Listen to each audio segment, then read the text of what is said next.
Hello learners, welcome to Unacademy. मेरा नाम प्रांजल सिंह है और आज मैं आपके साथ एक बहुत ही इंपॉर्टेंट लैंडमार्क रूलिंग डिस्कस करने वाला हूं, जिसको सुनने के बाद शायद आपके भी होश उड़ जाएं कि क्या ऐसा भी होता है। बात करते हैं हमारे देश के सबसे सीरियस ऑफेंसेस की। अगर इस चीज की एक लिस्ट बनाई जाए तो हम और आप दोनों इस बात से एग्री करते हैं कि रेप जैसा इतना सीरियस ऑफेंस उस लिस्ट में शायद सबसे टॉप पे होगा।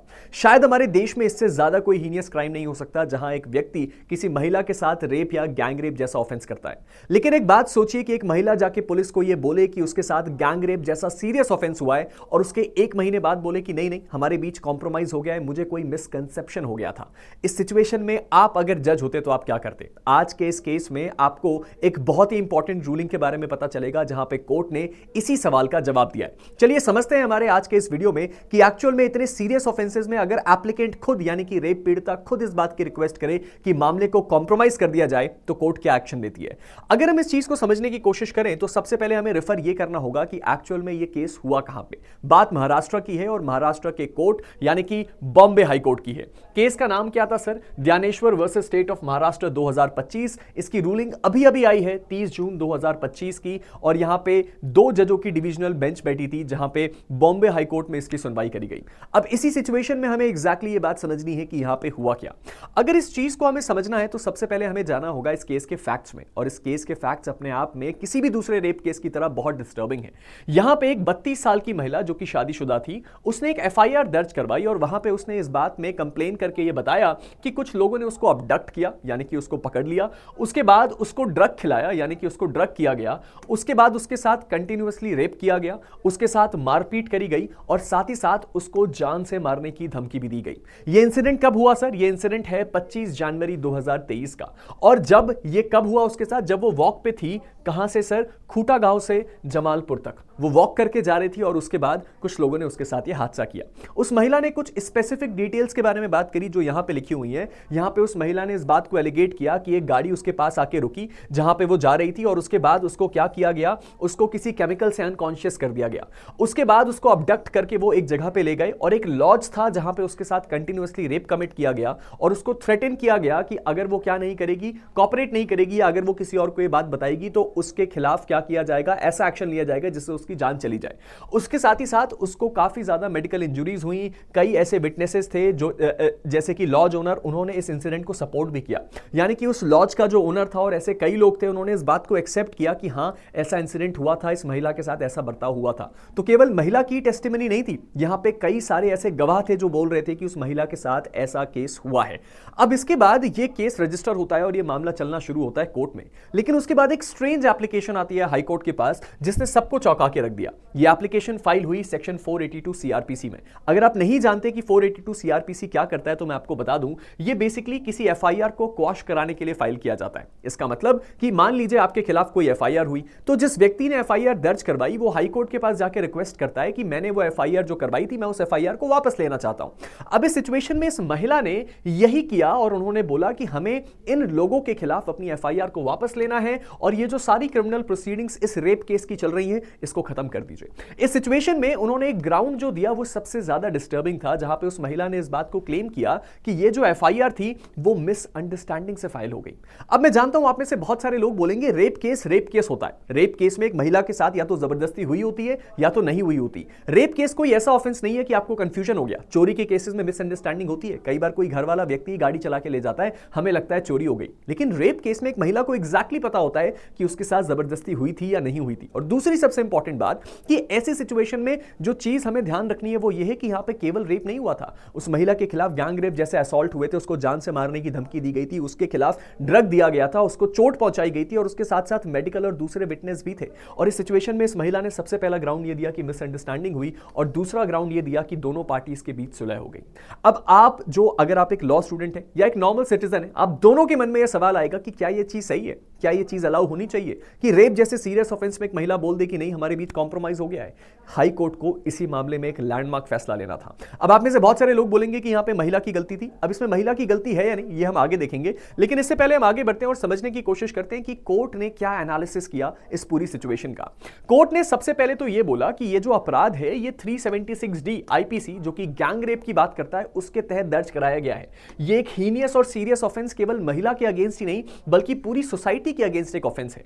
और उन्होंने उन्होंने बोला कि कभी भी आप ऐसे किसी केस में अगर कॉम्प्रोमाइज की सिचुएशन लेके हमारे पास आते हैं तो ये कंप्लीटली अनएक्सेप्टेबल होगा और उसके साथ ही साथ ये एक बहुत ही बड़ा प्रेसिडेंट सेट करेगा उन लोगों के लिए जिनके पास बहुत सारा पैसा और पावर है। अगर इन केसेस में हम कॉम्प्रोमाइज करवाने लग गए तो वो लोग जो कि बहुत अमीर या पैसे वाले या इंफ्लुएंशियल पोजीशन को होल्ड करते हैं ये ऐसा काम भी करेंगे और उसके बाद विक्टिम को पैसा देके या किसी भी तरह से प्रेशराइज करके कॉम्प्रोमाइज भी करवा लेंगे। साथ ही साथ उन्होंने ये भी कर दिया कि अगर हमने इस चीज को अलाउ किया तो उससे जस्टिस का मैनिपुलेशन शुरू हो जाएगा। उन्होंने बोला कि ये जो क्लेम किया गया है उस महिला के द्वारा कि उसको मिसअंडरस्टैंडिंग हो गई, ये बिल्कुल भी क्रेडिबल नहीं है, इसके ऊपर बिल्कुल भी भरोसा नहीं किया जा सकता। और उन्होंने बोला कि जिस तरह की डिटेल्स एफआईआर में लिखी हुई हैं, जिस तरह के मेडिकल एविडेंसेस दिए हुए हैं और जिस तरह के एलिगेशंस स्टार्टिंग में लगाए गए थे उसको देख के ये बात तय है कि ये ऐसा कुछ हुआ था और इस वक्त ये महिला कुछ छुपा रही है। उसके साथ ही साथ no cogent material on record proving why और how the case was based on misunderstanding. उन्होंने बोला कोई ऐसा सबूत ही नहीं है, कोई ऐसा मटेरियल ही नहीं है जिसके ऊपर हम इस बात को फैक्ट कर सकें, इस बात को एस्टैब्लिश कर सकें कि मिसअंडरस्टैंडिंग हो सकती थी। और उसके साथ ही साथ उन्होंने ये बोला कि इस बात की बहुत चांसेस है कि जो विटनेस है वो जो आपका विक्टिम है वो हॉस्टाइल हो गया। हॉस्टाइल विक्टिम का मतलब होता है कि एक विक्टिम ने खुद ही अपनी तरफ से अपना केस बंद कर दिया हो और अब वो कॉम्प्रोमाइज की तरफ आगे बढ़ चुका हो। और उन्होंने बोला कि सर इसीलिए यहां पे पर्जरी हो सकती है, हॉस्टाइल जो हो सकता है आपका विक्टिम, इस सिचुएशन में हम इसको बिल्कुल भी अलाउ नहीं करेंगे। कोर्ट का जजमेंट सबसे ज्यादा इंपॉर्टेंट है, इसको डील करने के बाद मैं आपको बताऊंगा कि एक्चुअल में उस महिला के साथ एक्चुअल में क्या हो सकता है, पॉसिबिलिटी क्या है। यहां पे सबसे पहले तो एफआईआर की क्वॉश करने की जो रिक्वेस्ट थी कोर्ट ने सरे से नकार दिया और बोला कि ऐसा बिल्कुल भी नहीं हो सकता।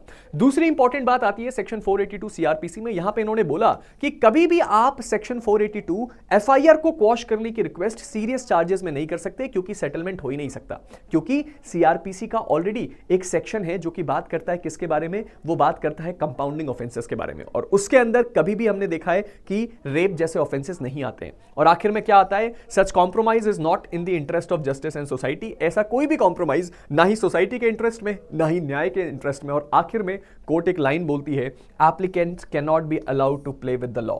एप्लीकेंट यानी कि वो महिला जिसने रेप की एप्लीकेशन लगाई थी वो कभी भी कानून के साथ खेल नहीं सकती। मैं जानता हूं आप में से बहुत सारे लोगों को ये लगेगा कि शायद यहां पे महिला की गलती है और ऐसा हो भी सकता है कि एक महिला की गलती हो सकती है, लेकिन दूसरी जो सबसे मेजर पॉसिबिलिटी है वो ये है कि शायद उस महिला को ये बात बता दी गई हो, समझा दी गई हो कि ये केस लंबा चलेगा, अगर हमें कुछ हुआ तो हम तुम्हारे परिवार को भी नुकसान पहुंचा देंगे। किसी तरीके से मैनिपुलेट करके उसको ये समझा दिया गया हो कि अगर वो इस केस में आगे बढ़ी तो उसके लिए ठीक नहीं होगा और आखिरकार उस महिला को मजबूरन ये जो डिसीजन है वो लेना पड़ा और ये एप्लीकेशन फाइल करनी पड़ी। लेकिन अच्छी बात यह है कि कोर्ट ने इसका बहुत स्ट्रिक्ट स्टैंड लिया और इस बात को क्लियर किया कि अगर कोई ऐसा ऑफेंस हमारे देश में होता है जो सोसाइटी के अगेंस्ट है या एक ह्यूमन के अगेंस्ट है जो कि बहुत हीनियस कैटेगरी में आता है, उसमें कोई कुछ भी कर ले, आप कभी भी ऐसी चीज को क्वॉश नहीं कर सकते। और अगर आज इस दिन कोर्ट इस चीज में कॉम्प्रोमाइज अलाउ कर देती, being it so any reason, शायद ये एक प्रेसिडेंट बन जाता लोअर कोर्ट्स के लिए और बहुत सारे लोग इस चीज की रिक्वेस्ट करते जो आगे हमारे देश में बहुत ज्यादा दिक्कतें पैदा करता। भले इस महिला की गलती हो या फिर इस महिला की गलती ना हो, किसी दबाव में हुआ हो, दोनों ही सिचुएशन में इस रिक्वेस्ट को खारिज करना हमारे लॉ के लिए और आगे आने वाले मामलों के लिए बहुत जरूरी है। आपको इस सिचुएशन में क्या लगता है, अगर आप एक जज होते तो आप क्या करते, या आपके हिसाब से ये क्वॉश करना सही था, या एक महिला के पास ऑप्शन होना चाहिए कि वो अपनी ऐसी एफआईआर्स को अपनी मदद के हिसाब से, अपनी मर्जी के हिसाब से क्वॉश करवा पाए? आप नीचे कमेंट सेक्शन में जरूर बताइएगा।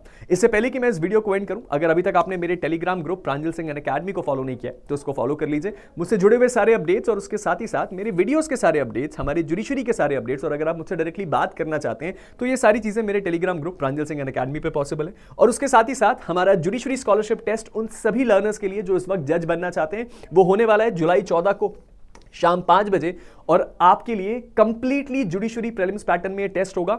और इस टेस्ट में अगर आपने अच्छा परफॉर्म किया तो सबसे पहले तो 30,000 रुपए तक के रिवॉर्ड्स हैं, उसके साथ साथ आपको 100% तक की स्कॉलरशिप है। इसका मतलब आपको कंप्लीटली अनअकैडमी का सब्सक्रिप्शन फ्री ऑफ कॉस्ट मिलता है और ये कंप्लीटली प्रीलिम्स पैटर्न में होगा। इसके साथ साथ अगर आप एक ऐसे लर्नर हैं जो इस वक्त जुडिशरी की तैयारी कर रहे हैं और आप चाहते हैं कि आपका फेवरेट एजुकेटर आपके साथ पर्सनली बातचीत करता हुआ आपकी तैयारी करवाए, यानी कि वीडियो कॉन्फ्रेंसिंग में आपको 1-on-1 मेंटरशिप मिले, ऑफलाइन वाला फीचर, तो ये पॉसिबल है हमारे आइकॉनिक प्रो के साथ। आप अपने फेवरेट टॉप एजुकेटर को अपना पर्सनल मेंटर बना सकते हैं और इसके लिए आप मेरा कोड PS का इस्तेमाल कर सकते हैं। इसके साथ साथ अगर हम आगे बढ़े तो हमारी एक नई बैच लॉन्च हो रही है 15 जुलाई से, जिसका नाम है जज्बा बैच। ये एक ऑल स्टेट कॉम्प्रिहेंसिव बैच है जो कि 12 मंथ के फ्री एक्सटेंशन के साथ आती है, यानी कि अगर आपने इस बैच को सब्सक्राइब किया तो आपको 1 साल का फ्री एक्सटेंशन मिलेगा। आपके सारे फेवरेट टॉप एजुकेटर्स यहां पढ़ाने वाले हैं आपको। सर अपूर्वा मैम है, विशाल सर है, मैं हूं, वासुदेव सर है, आशुतोष सर है और भी बहुत सारे एजुकेटर्स जो इस बैच में आपको पढ़ाएंगे। इस बैच के भी सब्सक्राइब करने के लिए आप पीएस कोड का इस्तेमाल कर सकते हैं। आपके major laws, minor laws, local laws, GK, GS, हर चीज का यहां पे आपको क्या किया जाएगा, पढ़ाया जाएगा। और उसके साथ ही एक ऑल स्टेट बैच है, यानी कि हर एक स्टेट का कॉम्प्रिहेंसिव कवरेज होने वाला है। And at last but not the least, वो सभी लोग जो अपकमिंग एग्जाम अटेम्प्ट करने वाले हैं, राजस्थान, छत्तीसगढ़, उत्तराखंड के अपकमिंग एग्जाम्स के लिए हमने आपके लिए क्या कर दिया है सर, हमने आपके लिए ₹1 में टेस्ट सीरीज निकाल दी है। ₹1 में आप अपनी पूरी टेस्ट सीरीज, जिसमें कंप्लीट सिलेबस कवरेज है, मोस्ट एक्सपेक्टेड क्वेश्चंस हैं, उसको कवर कर सकते हैं और अपनी इस जजशिप की जर्नी को किक स्टार्ट कर सकते हैं। मिलते हैं आपके साथ एक नई वीडियो में। जाते जाते अपना ओपिनियन जरूर देते जाइएगा। तब तक के लिए guys, stay motivated and keep learning. Thank you.